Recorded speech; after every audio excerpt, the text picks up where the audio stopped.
Welcome to Generations. Folks, this is Kevin Swanson with more history for you. A history lesson from the last 24 hours, or at least from the last week. The Iran war is off and running. Let's review 25 years of presidents operating the international police force scoreboard for U.S. presidents in terms of military interventions. George Bush the Younger, 5 nations: Afghanistan, Iraq, Pakistan, Somalia, and Yemen. Joe Biden and the auto pen, scoreboard 5 nations. Barack Obama went for 7 military interventions.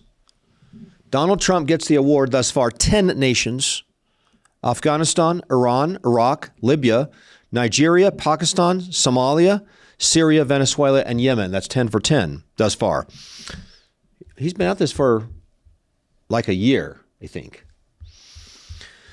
I guess you have to do something with your 845 military bases stationed in 90 countries around the world today. It's a fair amount of policing on the part of the empire. Keep in mind, Iran's cruise missiles are capable of hitting Egypt and Bulgaria, a 1,200-mile radius from Tehran. Very dangerous. Now, we have an obligation to protect American borders. That's for sure. So let's stay on it, guys. Here's another first in American history as well. American presidents have ordered the knocking off of a foreign leader of state. Now, this is the first time that's happened, the deliberate assassination of a nation's leader. I believe you'll never find another one in modern history.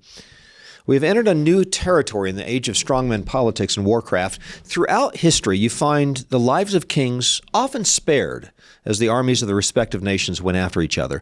In biblical record, kings are often spared in the conflicts. They may be put to attacks as coming under control of the dominant nation, but the lives of kings were often spared. Agag was an exception. God required total annihilation of the Amalekites by divine dictate. Now, why spare the lives of kings? The answer, I think, is obvious. Cutting off the heads of kings risks everybody's head. Cutting off the heads of kings risks revolution, civil unrest that could go on for a century or more. Cutting off the head of a king doesn't mark the end of a war. It marks the beginning of a war that will never end, at least for the foreseeable future. If the world begins the habit of knocking off presidents and prime ministers, there's no end to the kind of chaos that could lead to. Nobody's safe. Paranoia, fear increases. Some assassinations occur by a national player who's not happy with the government for one reason or another. This can produce some level of instability for a nation. For example, when Anwar Sadat was assassinated in 1981, Egypt entered prolonged emergency rule. And when Yitzhak Rabin was assassinated in 1995, that would reshape Israeli politics for decades. But assassinations ordered by a foreign country, it's a whole new game. Trust between nations is compromised. The rules change. Diplomacy has less import. Now, I'm not one to call the shots on state issues. I may question the wisdom of some policy or other, but it's not for me to Monday morning quarterback every decision made in Washington. The first proposition every Christian needs, though, is to subscribe to this: God is sovereign. God raises up kings and presidents and brings them down. God makes desolations of wars on the earth, and he breaks the spear in sunder and casts the chariot in the fire. But now, humans play a role here as well. So, if in the hypothetical sense, I wanted to start a world war, what would I do? I could chat GPT that. Or better, just study history. You've got to knock over the first domino. So how would we do this? Okay, first, I would start with something like the Smoot-Hawley Tariff Act. It seemed to work for World War II. Tariffs. It's always a good idea. Now, second, a high-level assassination. Franz Ferdinand, heir to the Austro-Hungarian throne, kicked off World War I. Then here's one more thing. Insult every world leader who doesn't agree with you, and create an extreme level of nationalistic fervor, build up armies, rattle your nuclear armaments, and get a race going. And then finally, you need to get a catalyst operating. That's an economic cataclysm. Always an economic cataclysm. Got to have an economic cataclysm. A Great Depression helps. Not sure how to pull this one off, but you'd have to get government debt to GDP ratios as high as possible and run the derivative markets as high as you can possibly run it. Like $850 trillion up from $10 trillion in 1990. That's like 85-fold increase on derivatives. That will help to create some instability. Housing now 5 times the median income, up from 3 times the median income 25 years ago. So the bubbles help as well. The Buffett indicator is running twice what it was during the dot-com crisis, about 200% the risk as to what we were looking at 25 years ago. So tick, tick, tick. What's the ticking noise? Step 1, Step 2, Step 3, Step 4, Step 5, working on it. How do you get a world war going? These things don't happen overnight. So keep in mind, first and foremost, God is in control of all of this. And Jesus is over all things to the church. It's hard to imagine this perhaps, but this will help the church in one way or another. All of these desolations in the earth are helpful to the church, whether it's in Iran or around the world. The desolations, the shaking the world, really does help so that that which cannot be shaken may remain. But wisdom is at a premium here, especially when it comes to government. Okay, a few things to watch out for in the geopolitical scene. 1, if a nuclear state feels regime survival is threatened, deterrence thresholds will lower. Also, the fog of war can cause a misread of radar signals and retaliatory doctrines, which might increase risks for future warfare. Also, leaders sometimes escalate externally to stabilize internal legitimacy. So that plays in as well. In some regimes, retaliation becomes symbolically mandatory in order to retain honor. And don't forget the fatwas. The religious motive still lurks, especially in the Islamic republics. We also pay attention to the security dilemma spiral, which works out like this. State A eliminates a leader to increase security. State B feels existentially threatened. State B mobilizes or retaliates. State A interprets mobilization as preparation for war. Escalation then accelerates, and this dynamic has typically led to major wars. Also, FYI, keep this in mind, the doomsday clock, which we have been monitoring for the last 20 years or so of this ministry. The doomsday clock is now registering 85 seconds as of January 2026. That's down from 17 minutes in 1992 and 5 minutes in 2012. Recent estimates put China's spending on its nuclear arsenal at $12.5 to $14 billion for 2024 and 2025. That's on the increase. The communist country is now outspending every nation except the U.S. Recent news reports also point to Russia's development of a nuclear weapon to be detonated in space. It's supposed to do something for shutting down electronics. And just yesterday, France's President Emmanuel Macron announced plans to increase the size of their nuclear arsenal as the second nuclear arms race progresses in the 21st century. Psalm 46 instructs us as well, "Come, behold the works of the Lord, who has made desolations in the earth. He makes wars to cease to the end of the earth. He breaks the bow and cuts the spear in two. He burns the chariot in the fire." But now, as Americans, here's the most important thing to watch. Not necessarily the geopolitics or how the state is working out. What we really need to focus on is this. When a man's ways please the Lord, he makes even his enemies to be at peace with him. And the question remains, has this nation repented? Why are abortion rates still on the increase? Why did the Republicans remove the pro-life language from their national platform? And nothing is slowing down about the sexual perversion issue in this country today. Addressing the problem of transgender 12-year-olds is big on the list of conservatives, but that's only a perfunctory, superficial, meaningless, symbolic kind of move. That's not going to move the dial from the divine perspective. Will we delay God's judgment on this nation? It's hard to imagine this point, but let's prepare for the reshuffling of the cards. Let's prepare our children. Let's root and ground them in the fear of God and a biblical worldview for the future. That's why my new book, Under God, Battle Plan for Reforming Civil Governments. All right, so today, assassinations, interventions, and the second nuclear arms race on Generations with Bill Jack in studio right now. Hi, Bill.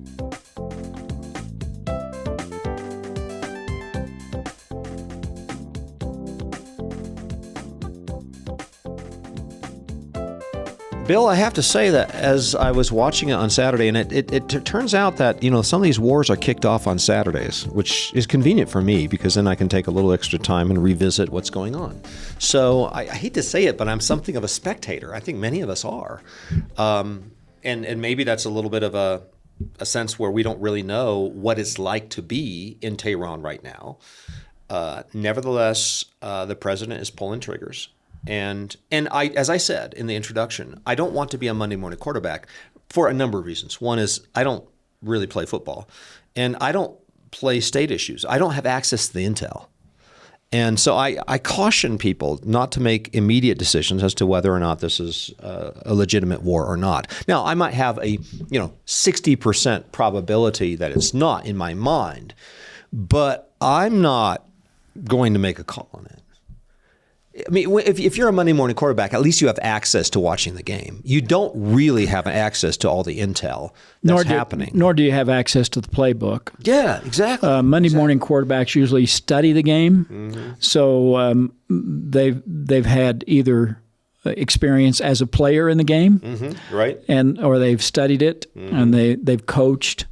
But in this instance, I'm not qualified to do that. Yeah, you're not a Monday morning quarterback either on these state issues. And yet, can Christians still say that our government has a Romans 13 responsibility to defend the nation? We can say that, right? And that's obvious. And that's the point. I mean, we can take a 30,000-foot view. Yeah. And then we can work our way down into examining the particulars. But I'm going to take exception with something that you said, if I heard you correctly, that the killing or execution of a king usually begins a war rather than concludes a war.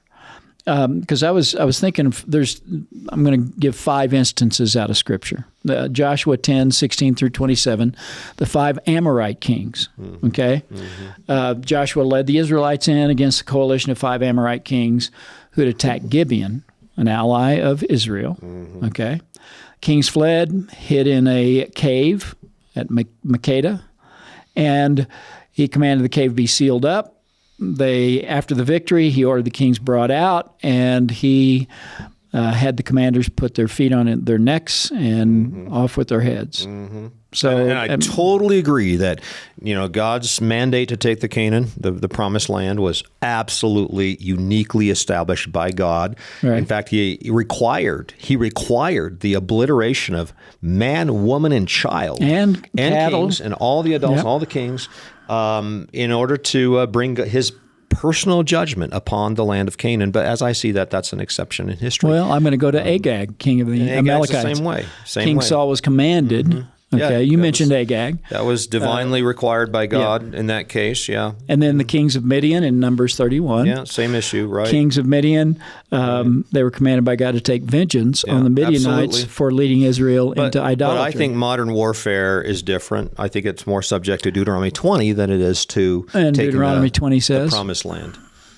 It says that that you ought to offer before you slaughter the city, offer opportunities for the city to come under the taxing authority of the dominant nation, which in that case would be Israel. Okay, so let's take a look. Let's take a look at that one. There are exceptions, yes. Yeah. There are exceptions, but I think, generally speaking, I think what you'll find in history is it takes a fair amount of wisdom to make a call as to whether you're going to assassinate a king. How come there haven't been that many assassinations? You got to say it has to be a wisdom call. Right. It has to be a wisdom call. And so I'm not saying that this was completely unwise. Again, I'm not being a Monday morning quarterback, but I am saying that these are the sorts of things that stimulate some real long-standing animosities between nations.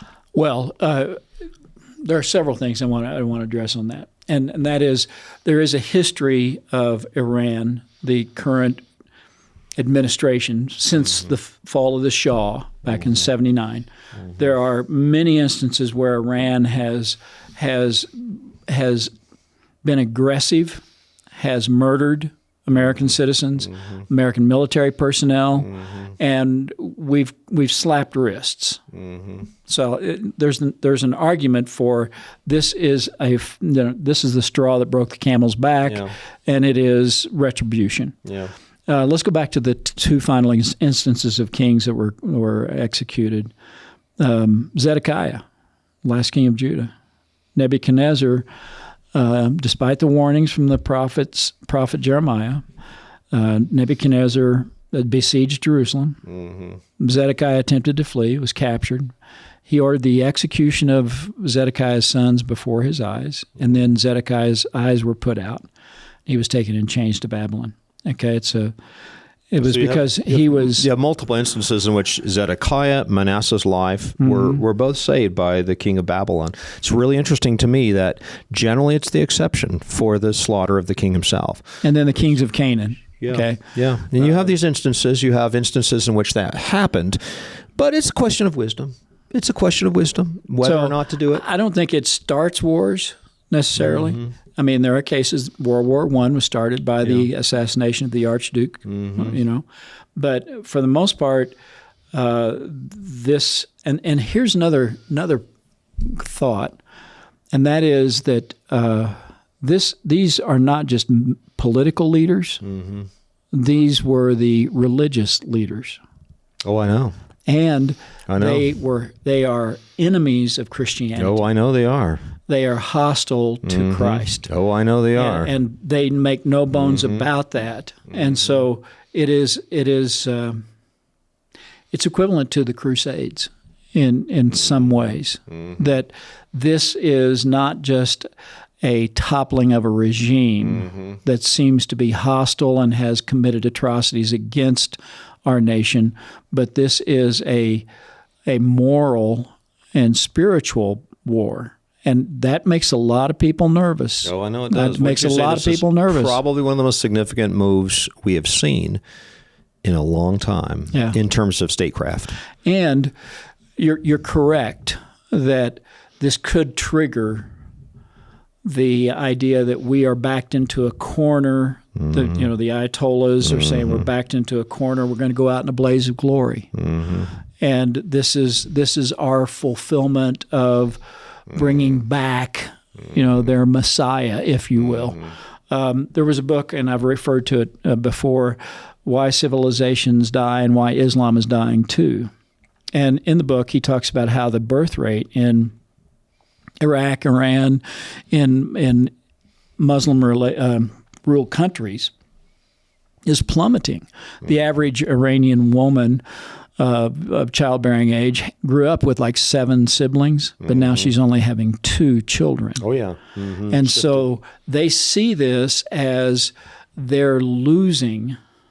And so it doesn't make them less dangerous. It makes them more dangerous because they think we will go out in a blaze of glory. So you're correct, I think, in that there's a danger of pulling the nuclear trigger.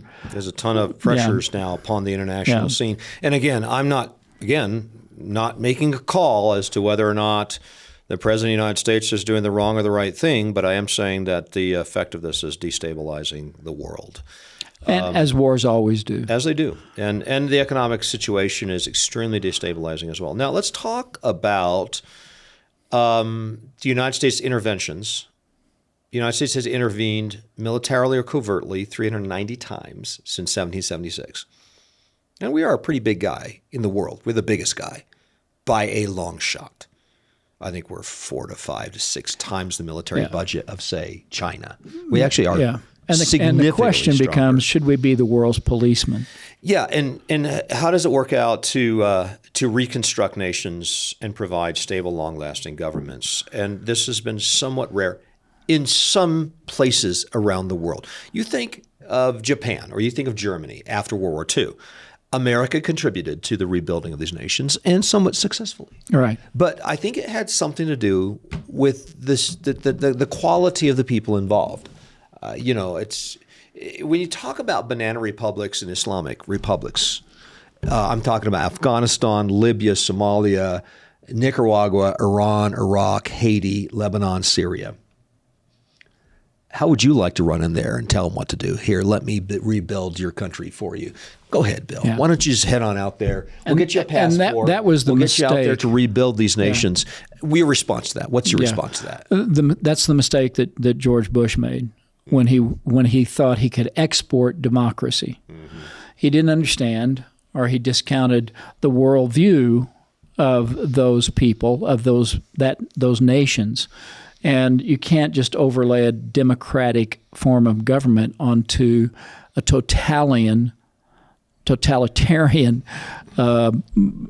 system such as Islam. And so it was a mistake. Now, there are punitive repercussions that we've taken and here in Iran.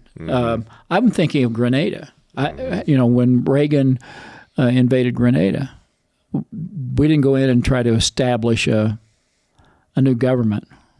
So how did that work out? I would say that would be an exception to the ones you listed. Yeah. Oh, yeah. But you're still not talking total banana republic. You're not talking so much in Iran, a Muslim nation, which tyranny is playing off on anarchy. And again, I see there to be two problems in places like Nicaragua or Venezuela or Colombia or these Islamic nations.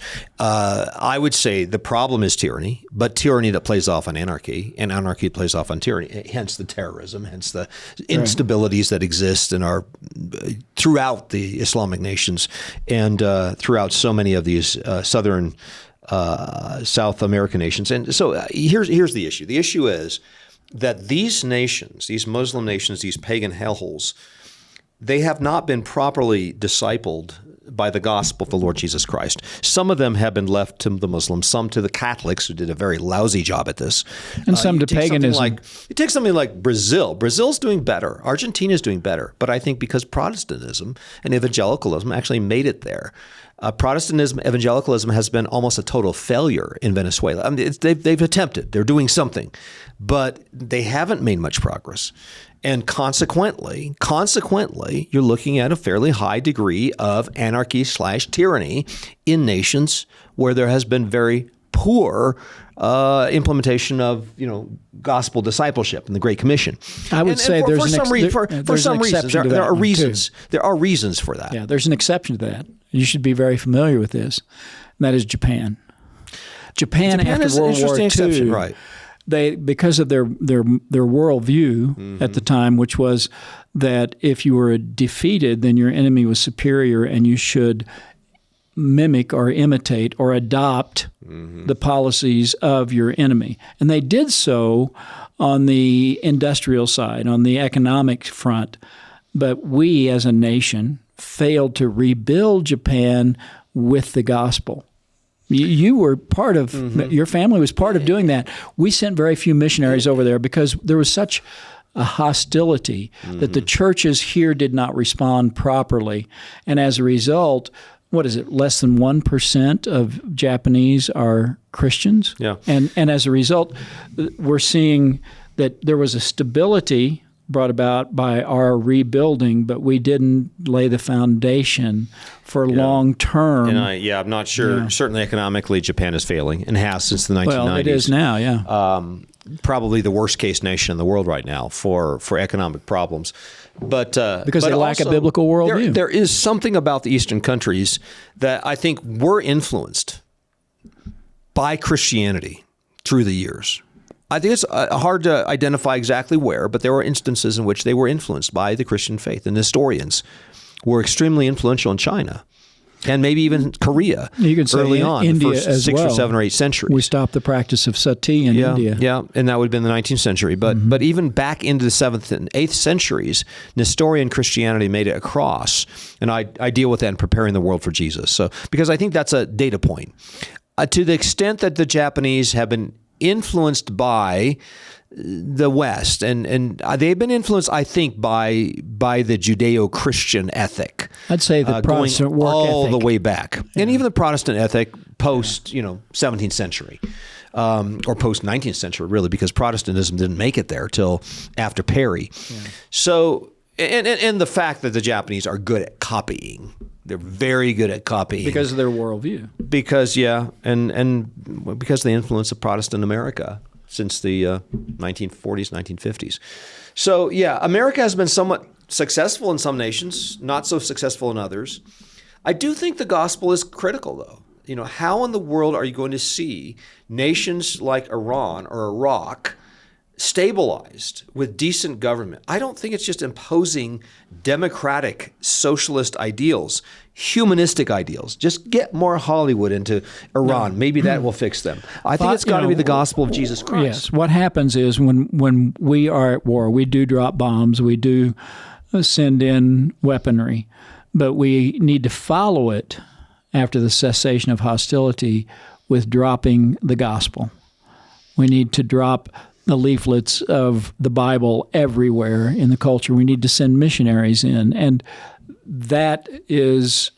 Well, that's what MacArthur did for Japan. Yes, he tried to. He tried to. He brought a ton of them into the American church didn't respond well. Well, we did. My dad came largely because of MacArthur's call back in the 50s. Because he understood their mindset. Mm-hmm. Their mindset was, if you're a defeated enemy, your enemy must be superior. You should adopt what they are, their worldview. And so they did partially, but not all the way. But with Islam, it's different. It's much different. Yeah, it's much tougher to get in there. Yes. That's for sure. And so how in the world are we going to transform Afghanistan, Libya, Somalia, Nicaragua, Iran, Iraq, Haiti, Lebanon, Syria, maybe Haiti? But boy, trying to get into some of these Islamic nations is nigh unto impossible. Because it's a war of ideas, not just a war of weapons. And that ideas do have consequences. And I believe that Islam is just so demonic that it's going to take a concerted effort on the part of our nation to penetrate it with the gospel. Not just drop bombs. We need to drop Bibles. Yeah. Okay. Amen to that. And it will take an act of God. I mean, it's going to be more than Trump. It's got to take an act of God to break down those hostilities and bring the gospel And God in. may be using Trump like he used Nebuchadnezzar. Yeah. You know? Well, friends, I encourage you to my new book, which is coming out shortly. It's called Under God. Under God. Every nation under God with liberty and justice for all. Jesus Christ is Lord of all. He's King of kings. Every Christian in the world believes this. And every nation is under God's sovereign rule and therefore bound to serve the king.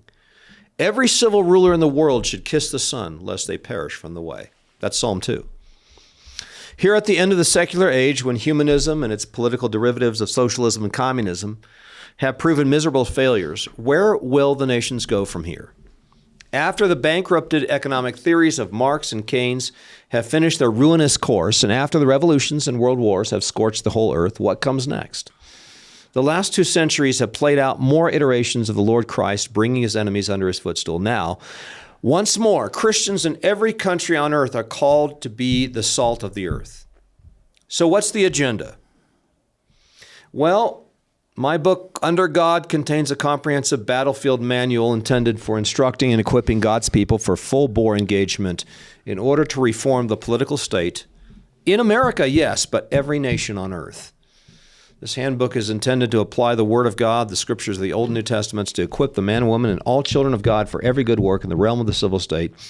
Topics covered in this resource: America's godly heritage, God's law versus natural law, maximizing liberty, relationship of church and state, drugs, pornography, prostitution, strategies of political action, torture, strongman governments, biblical principles for courts, sphere jurisdictions, social justice, God's law, tyranny and anarchy, internationalism, nationalism, Christian nationalism, conspiracies, prepping, civil disobedience, fleeing, monarchy, democracy and republics, media distortions, diversions, U.S. Constitution, the Bill of Rights, biblical economics, as well as Keynesian economics, pro-life strategies, IVF, brave new science, history of governments, the administrative state, the better of two evils, multiculturalism, capital punishment, biblical principles of warfare, weapons of mass destruction, the character of godly leaders, and how to prepare the next generation of leadership.